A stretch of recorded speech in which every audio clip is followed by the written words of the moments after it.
Hi friends, welcome to Anees tech factory. ഇന്ന് ഞാൻ variety ആയിട്ടുള്ള ഒരു റെസിപ്പിയുമായിട്ടാണ് വന്നിട്ടുള്ളത്. നമ്മുടെ നാട്ടിൽ സുലഭമായി കിട്ടുന്ന ഒന്നാണ് ചക്കക്കുരു.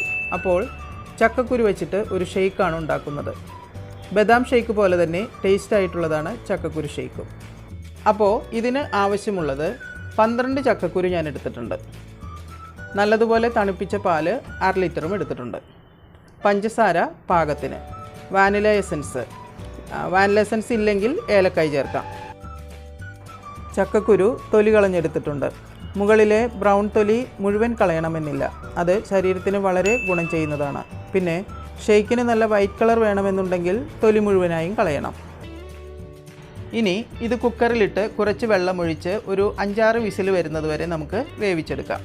ചക്കക്കുരു നന്നായി വെന്താൽ മാത്രമേ ഷെയ്ക്കിന് നല്ലൊരു ടേസ്റ്റ് ഉണ്ടാവൂ. A few moments later.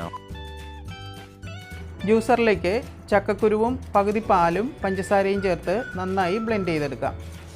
2 spoon പഞ്ചസാരയാണ് ഞാൻ ഇടുന്നത്. ആദ്യം തന്നെ മുഴുവൻ പാലൊഴിച്ചാൽ ചക്കക്കുരു അരഞ്ഞു കിട്ടാൻ ബുദ്ധിമുട്ടായിരിക്കും. അതുകൊണ്ടാണ് ഞാൻ പകുതി ഒഴിച്ചത്. ചക്കക്കുരു നല്ല സ്മൂത്തായിട്ട് അരച്ചെടുത്തിട്ടുണ്ട്. ഇനി ബാക്കിയുള്ള പാലും വാനില എസൻസും ചേർത്ത് ഒന്നുകൂടി ബ്ലെൻഡ് ചെയ്തെടുക്കാം. വാനില എസൻസ് ചേർക്കുമ്പോൾ ഷെയ്ക്കിൻ്റെ ഒരു നല്ല ഫ്ലേവർ കിട്ടും. ഇതില്ലെങ്കിൽ ഏലക്കായും നമുക്ക് ചേർക്കാം. ഷെയ്ക്കിന് കുറച്ചുകൂടി ടേസ്റ്റ് വരുന്നതിന് വേണ്ടിയിട്ട് നിങ്ങൾക്ക് മിൽക്ക് മെയ്ഡ്, ഹോർലിക്സ്, ബൂസ്റ്റ് ഇതൊക്കെ ഇതിൻ്റെ കൂടെ ചേർക്കാവുന്നതാണ്. ഇപ്പോൾ ഷെയ്ക്ക് റെഡി ആയിട്ടുണ്ട്. നമുക്കിത് ഒരു കപ്പിലേക്ക് മാറ്റാം. നമ്മുടെ ഷെയ്ക്ക് കുറച്ച് ലൂസായിട്ടുണ്ടാക്കുന്നതായിരിക്കും കുടിക്കാൻ നല്ലത്. ഹെയർ ഗ്രോത്തിനും നമ്മുടെ ഇമ്മ്യൂണിറ്റി കൂട്ടുന്നതിനും ഈ ഡ്രിങ്ക് വളരെ നല്ലതാണ്. നിങ്ങളും ട്രൈ ചെയ്ത് നോക്കണം. വീഡിയോ ഇഷ്ടമായെന്ന് കരുതുന്നു.